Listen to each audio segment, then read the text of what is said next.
चतुर्थ पटल में शिव संहिता में क्या कहा गया है इसको देखेंगे।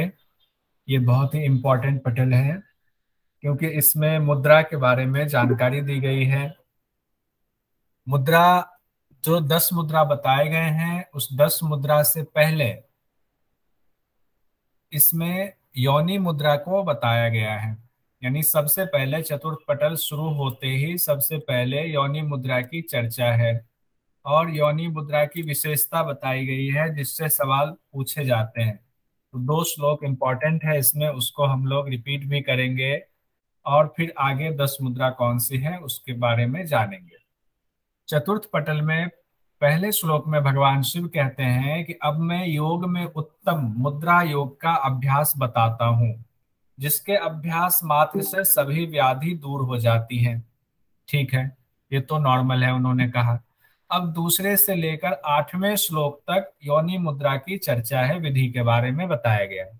योनि मुद्रा के बारे में शिव संहिता में बिल्कुल अलग विधि बताई गई है। इस विधि को जानने से पहले इसमें जो बीच बीच में कुछ चीजें बताई गई हैं उसको हम लोग देख लेते हैं, तो विधि को जानना आसान हो जाएगा। इसमें एक जगह बताया गया काम पीठ, नाम बताया गया काम पीठ, तो 2-3 जगह है उसकी चर्चा कर लेते हैं, फिर हम लोग देखेंगे विधि कैसे बताई गई है। कहते हैं ब्रह्म योनि, ब्रह्म योनि कहा गया है यहाँ पर सुषुम्ना का जो द्वार है, जहाँ सुषुम्ना के द्वार से जहाँ कुंडलिनी का भेदन होकर के कुंडलिनी अंदर सुषुम्ना मार्ग में जाते, वो जो द्वार है, गेट है, उसको ब्रह्म योनि कहा गया है। कहते हैं कि ब्रह्म योनि में गेंद के समान, गोलाकार रूप में गेंद के समान करोड़ों सूर्य की तरह प्रकाशवान, यानी वो ज्योति की तरह उसमें प्रकाश निकल रहा है, ज्योति स्वरूप है वो। और करोड़ों चंद्रमा के समान शीतल, यानी कि उससे सूर्य के समान वो प्रकाशवान भी है और चंद्रमा के समान वो शीतल भी है। ये काम पीठ है। तो सबसे पहले हम लोग काम पीठ को जान लिए कि काम पीठ सुषुम्ना के द्वार पर गेंद के समान है और सूर्य की तरह प्रकाशमान, चंद्रमा की तरह शीतल है। कितने सूर्य? करोड़ों सूर्य और करोड़ों चंद्रमा। तो उसकी महिमा को आप ऐसे ही समझ सकते हैं। एक तो कामपीठ के बारे में इन्होंने बताया है। उसके बाद अमृत का स्थान बताया है। अमृत के बारे में हम लोगों ने पढ़ा था कि सोम रस का स्राव होता है कपाल कुहर से, और वो सोमरस चंद्रमा मार्ग जो हमारा है, यानी कि बाई नासिका वाला जो स्थान है, यानी सुषुम्ना के जो दोनों तरफ लपेटा मारे हुए कीड़ा और पिंगला है, तो कहते हैं कि चंद्रमा वाला जो रास्ता है उसमें हम लोगों ने पहले भगवान शिव ने बताया था, पढ़ा था, जब अमृत का श्राव होता है तो उस रास्ते से वो हमारे शरीर में फैलता है, तो वो उसका मार्ग है, उसमें वो पूरित होता है। तो कहते हैं कि वही सुषुम्ना मार्ग पर, यानी कि सुषुम्ना मार्ग जो स्थान अभी ऊपर बताया गया था कि ब्रह्म योनि वाला स्थान सुषुम्ना मार्ग पर परम आनंद रूपी स्वर्ग की तरह अमृत का स्थान है, जो श्वेत एवं लाल रंग का है। 2 चीजें खास बता दी गई हैं, जो श्वेत भी है और लाल रंग का भी है, जो तेज युक्त भी है, जिसे सदा अमृत की धारा बहती रहती है। ये अमृत का स्थान बता रहे हैं। ये भी सुषुम्ना के मार्ग पर ही है, यानी काम पीठ वो भी सुषुम्ना के द्वार पर है जो गेंद के समान है, और ये अमृत का स्थान भी वहीं पर है। अब ये 2 चीजें हम लोगों ने देख लिया। अब कहते हैं, अब इसमें हम लोग विधि को देखते हैं कि क्या विधि कही गई है। कहते हैं कि सबसे पहले विधि पूर्वक पूरक करें। अब जो विधि पूर्वक बताई गई है इसमें चर्चा नहीं दी गई है, पहले भी हम लोगों ने पढ़ा है कि पूर्वक, विधि पूर्वक सब जगह कह रहे हैं। और उससे ठीक पहले भगवान शिव ने ये बताया था कि गुरु के निर्देशन में, उनके आज्ञा के बिना या उनकी पूजा के बिना, उनकी जब तक वो ना समझे कि आप योग्य हैं और जब तक वो आपको ना बताए, आपका कोई अभ्यास फलित नहीं होगा। तो विधि पूर्वक से यहाँ तात्पर्य आ जाता है कौन सी विधि, तो वो गुरु बताएंगे विधि आपको। अब कहते हैं गुदा एवं लिंग के बीच जो योनि है, हम लोगों ने ये तो पढ़ा हुआ है गुदा एवं लिंग के बीच योनि का स्थान है, इसमें कोई संशय नहीं होना चाहिए। उसे आकुंचित करके मूलाधार में मन को लगाएं। कहते हैं उसको आकुंचित करना मतलब उस पर प्रेशर डालना है। आकुंचित मतलब सिकोड़ना होता है, सिकोड़ करके मूलाधार में मन को लगाएं। तो मूलाधार में ही तो योनि स्थान है, तो कहते हैं पूरे मूलाधार में हमें ध्यान लगाना है, विधि पूर्वक पूरक करके। यानी प्राणायाम भी हमने कर लिया, पूरक किया, और फिर योनि स्थान पर हमने योनि स्थान को पहले आकुंचित किया, यानी कि उसको संकुचित किया, उसके बाद मूलाधार में मन को लगा दिया। अब आगे कहते हैं, उससे आगे स्टेप बता रहे हैं कि काम पीठ जो है, जिसकी चर्चा अभी हम लोगों ने की है, उस काम पीठ के ऊपर, कहते हैं उस काम पीठ को तो हम लोगों ने जान लिया कि काम पीठ ये है। कहते हैं उस काम पीठ के ऊपर एक ज्ञानमयी सूक्ष्म ज्योति विद्यमान है। और काम, अब कहते हैं कि वो जो ज्योति काम पीठ के ऊपर विद्यमान है, उस काम पीठ और उस ज्योति को एकीभूत कर आत्मा का ध्यान करना चाहिए। कई जगहों पर उस सूक्ष्म ज्योति को ही आत्मा का स्वरूप बताया गया है। तो कई पुस्तकों में अलग अलग व्याख्याएं कहते हैं कि उस ज्योति को एकीभूत करें उस काम पीठ के साथ, और फिर हम ध्यान उसी में लगा दें, यानी कि आत्मा ही आत्मा में ध्यान लगा दिया हमने। उसके बाद कहते हैं कि क्या होगा, वो जो स्थान है, यानी कि जो ब्रह्म योनि वाला स्थान है, सुषुम्ना का द्वार जिसको कहा गया है, और जिसको कामपीठ का भी स्थान कहा गया है, कहते हैं लिंग त्रय जीव उसी सुषुम्ना मार्ग से प्रस्थान करते हैं। अब लिंग त्रय क्या होता है इसको देख लेते हैं। लिंग त्रय का तात्पर्य होता है स्थूल, सूक्ष्म और कारण। यानी कि स्थूल और सूक्ष्म और कारण क्या है, इसको थोड़ा सा समझ लेते हैं तो हमें बाकी समझने में आसानी होगी। स्थूल, हमें पता है शरीर तीन तरह का होता है, स्थूल शरीर, सूक्ष्म शरीर और कारण शरीर। स्थूल शरीर वो होता है जो हमें दिख रहा है, सबसे अंतिम स्टेज स्थूल शरीर शरीर का है।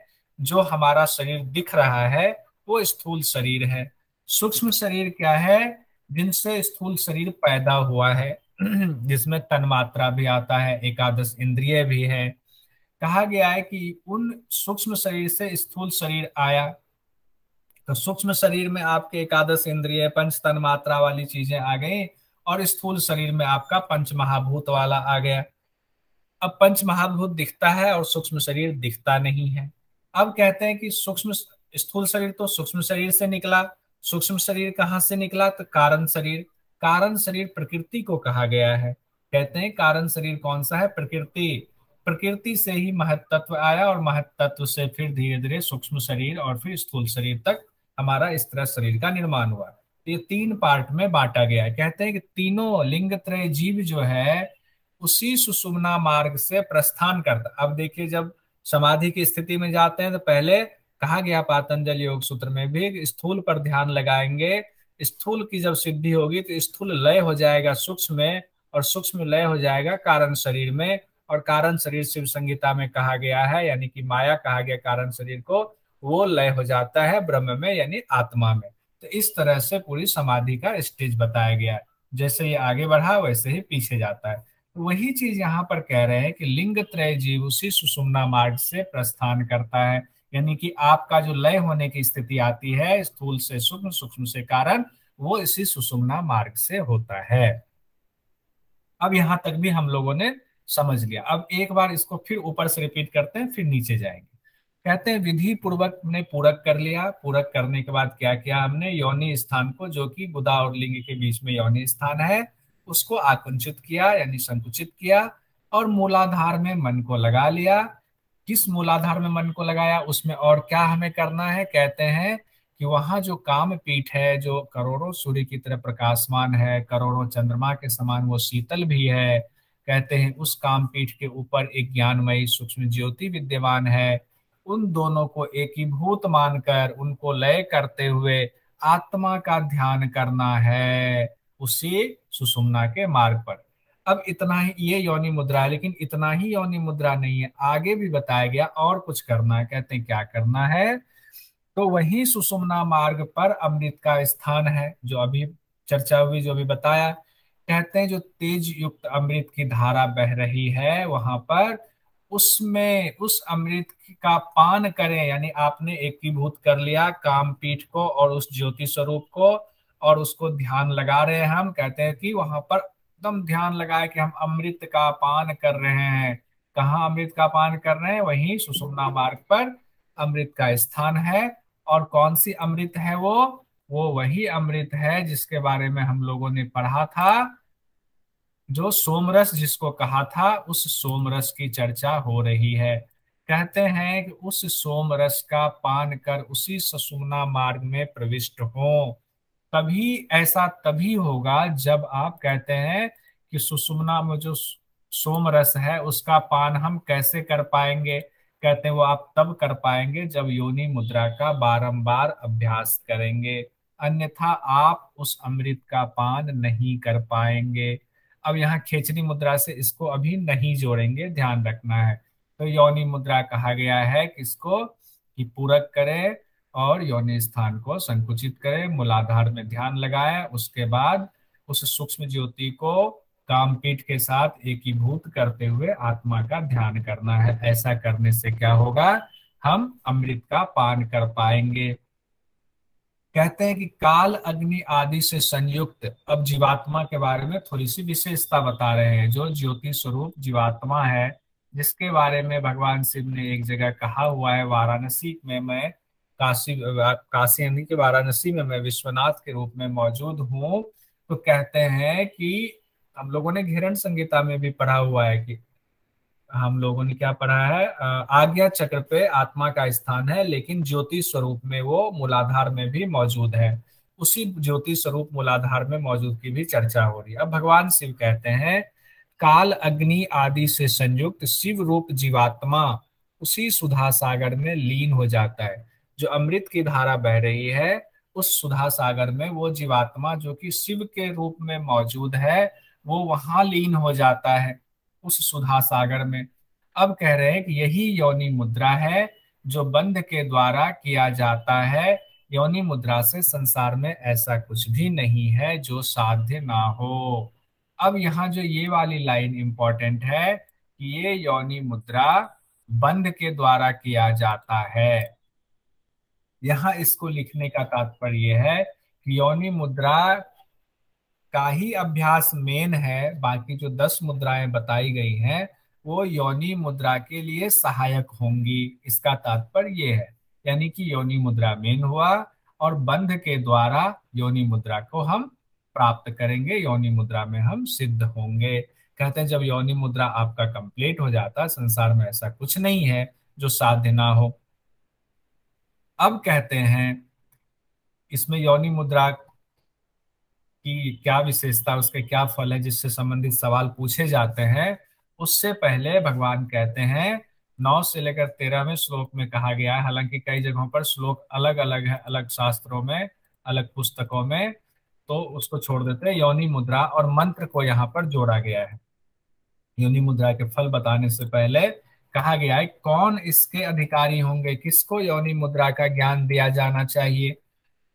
तो इसीलिए पुस्तक में पूरा ज्ञान नहीं है, इसीलिए पूरी तरह आपको हो सकता है कि समझ में ना भी आए, कितना भी यूट्यूब पर आप मार लें योनि मुद्रा की चर्चा नहीं मिलेगी, सिर्फ गुरु के सानिध्य में ही मिलेगी। लेकिन एग्जाम की दृष्टि से हम लोग देखते हैं, यहाँ भगवान कहते हैं किसी भी प्रकार का मंत्र हो, खंडित हो, सत्वहीन हो, मतलब इसमें बहुत सारी लंबी चर्चा की गई है। कहते हैं वो जितने भी मंत्र हैं, चाहे खंडित हैं, चाहे सत्वहीन हैं, चाहे जैसे भी हैं, अगर गुरु के निर्देशन में नियम पूर्वक योनि मुद्रा के अभ्यास से उसको जाप किया जाए, मंत्र का उच्चारण किया जाए, तो वो मंत्र सिद्ध हो जाता है। वो मंत्र जिसके लिए बना हुआ है वो काम करना शुरू कर देगा, लेकिन वो तब करेगा जब योनि मुद्रा के साथ उसका अभ्यास करेंगे।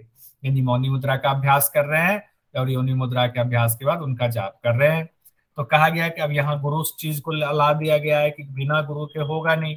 अब गुरु बताएंगे आपको कि कैसे मंत्र जाप करना और कैसे योनि मुद्रा का अभ्यास करना है।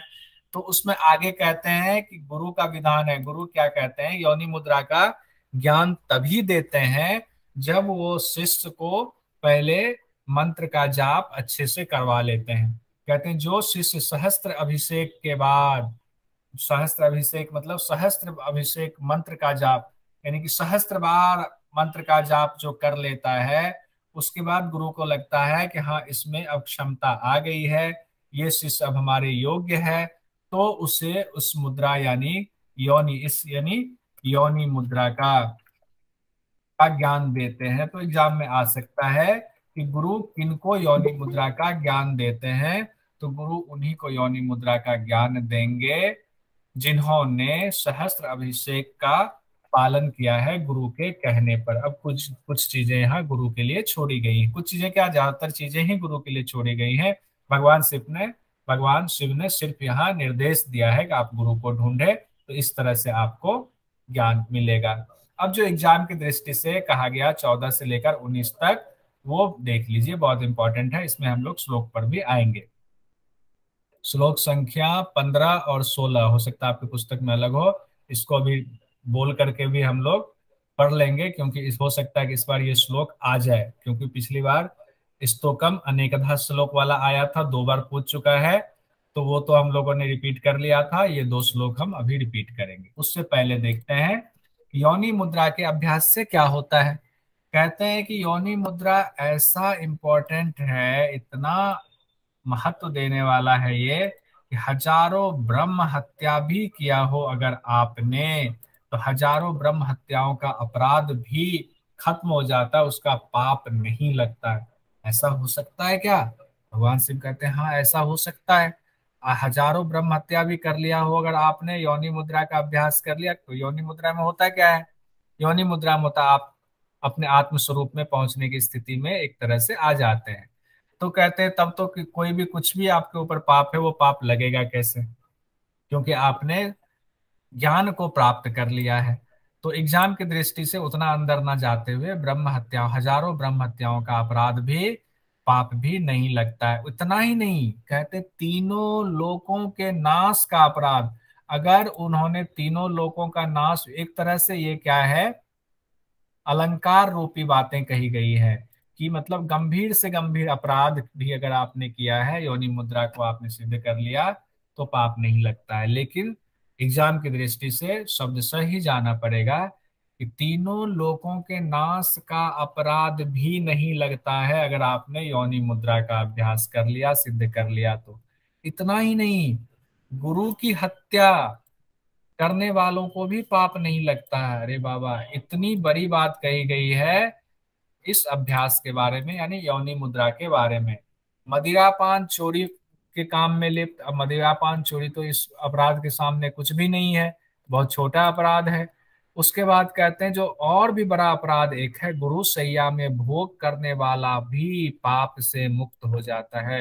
ये कितना बड़ा अपराध है गुरु सैया में भोग करना। कहते हैं कि उस अपराध को करने वाला भी अगर योनि मुद्रा को साध लेता है, तो वो पाप से मुक्त हो जाता है। उसके बाद कहते हैं भगवान शिव, मोक्ष की कामना करने वालों को इसका अभ्यास जरूर करना चाहिए। अब देखिए, अगर मोक्ष की कामना है और हमने ये अभ्यास किया, सिद्ध कर लिया, मोक्ष मिल गया, जब हमें मोक्ष मिल गया तो फिर हमें कोई पाप लगेगा ही नहीं। कहने का तात्पर्य यही है यहाँ। लेकिन एग्जाम की दृष्टि से हजारों ब्रह्म हत्याओं का पाप, तीनों लोगों के नाश का पाप, गुरु की हत्या का पाप, मदिरापान चोरी, गुरु सैया में भोग करने का पाप, ये सारा पाप हमारा नष्ट हो जाता है किससे? योनि मुद्रा के अभ्यास से। अब यहाँ पर श्लोक में आते हैं, फिर उसके बाद आगे बढ़ेंगे। श्लोक ये कह रहे हैं, इन दोनों श्लोकों को मन ही मन आप लोग मेरे पीछे पीछे दोहरा लेंगे, फिर आप लोगों से बुलवा भी लेता हूं। कहते हैं, ब्रह्म हत्या सहस्त्राणी त्रैलोक्यमपि घातयेत, त्रैलोक्यमपि घातयेत। फिर से देखेंगे, अगर इसमें से एक शब्द भी दे दे कि ये इससे क्या अर्थ है या कहाँ से लिया गया है, तो तुरंत आप लोग पकड़ लीजिएगा। ब्रह्म हत्या सहस्त्राणी त्रैलोक्यमपि घातयेत, नासो लिप्यति पापेन योनि मुद्रा निबंधनात्, नासो लिप्यति पापेन योनि मुद्रा निबंधनात्। दूसरा जो है, गुरुहा च सुरापी च स्तेयी च गुरु तल्पगः, गुरु तल्पगः गुरु की सैया पर भोग करना, तह पापेन बध्येत योनि मुद्रा निबंधनात्। ये दो आएगा ही आएगा, मुझे ऐसा लग रहा है। मैं पढ़ती हूँ गुरु जी, मेरा रह गया था। ठीक। गुरुहा च सुरापी च स्तेई च गुरुतल्पगा एते पारपेन बदयेत योनि मुद्रा निबंधनात्। तो ये चीजें योनि मुद्रा वाला बहुत इंपॉर्टेंट है, कई बार इससे सवाल आ चुका है, इसीलिए इस पर थोड़ा सा रुक गए।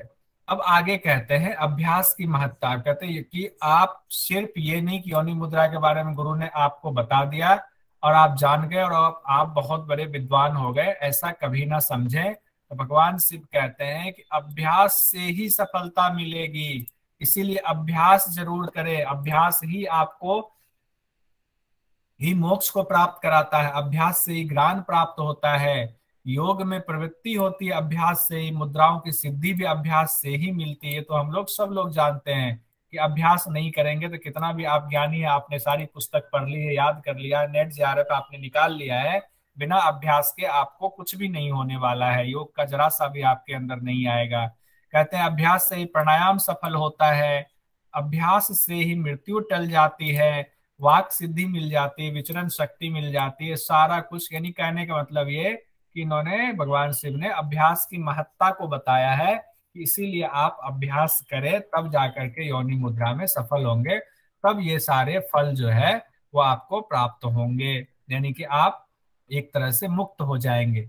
अब एक इंपॉर्टेंट चीज यहाँ पर दिया गया है, आगे कहा गया है जो अधिकारी नहीं है उन्हें, यानी कि जो अयोग्य है, अधिकारी नहीं है इस मुद्रा के लायक, उन्हें योनि मुद्रा का ज्ञान नहीं देना चाहिए। अब इसमें इंपॉर्टेंट क्या है, अगली लाइन इंपॉर्टेंट, भगवान कहते हैं प्राणों के निकल जाने की स्थिति बन जाए, लगे कि अब प्राण जाने वाले हैं, तो भी कहते हैं अगर अयोग्य आपके सामने है, आपको लगे कि किसी को देना ही है, देना ही है, तो अयोग्य को ना दें।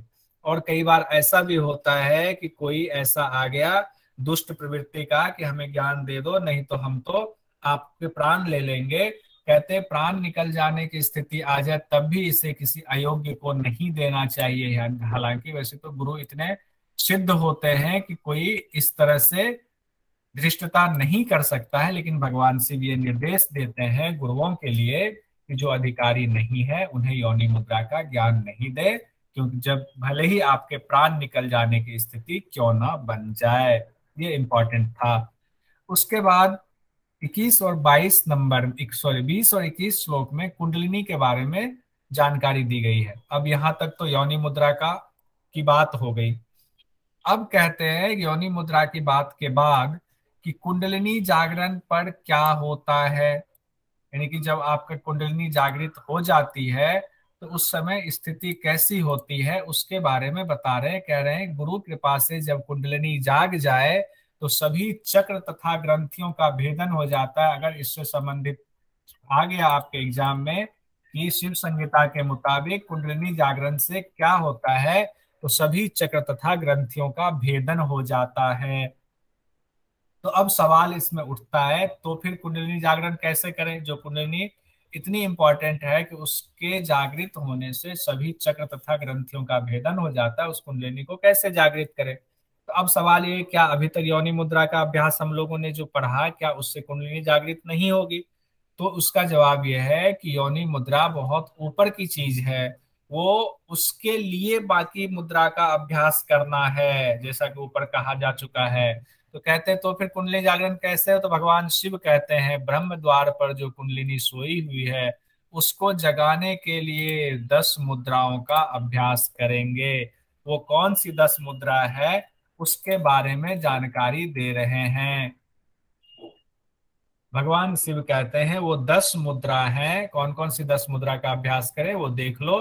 कहते हैं पहला है महामुद्रा, दूसरा है महाबंद, तीसरा है महावेद, चौथा है खेचरी, पांचवा है जालंधर, छठा है मूलबंद, विपरीत कृति शब्द कहा गया है, विपरीत करनी को ही, आठवां उड्डयन बंद है, फिर वज्रोली मुद्रा और सबसे लास्ट में शक्ति चालन है। यही 10 जो है हट प्रदीपिका में भी था, बस सीक्वेंस थोड़ा सा बीच में चेंज था इसमें, बाकी यही 10 मुद्रा हट प्रदीपिका के सारे 10 मुद्रा इसमें बताए गए हैं शिव संगीता में। तो भगवान शिव ने कहा कि इन 10 मुद्राओं का अगर आप अभ्यास करते हैं तो आपकी कुंडलिनी जागृत हो जाएगी और जब कुंडलिनी जागृत होगी तो आपके सभी चक्र तथा सभी ग्रंथियों का भेदन हो जाएगा। ये यहाँ पर बता दिया गया है। अब आगे एक एक करके सभी मुद्रा के बारे में जानकारी दे रहे हैं, कौन सी मुद्रा का क्रिया क्या है और उसके फल क्या हैं।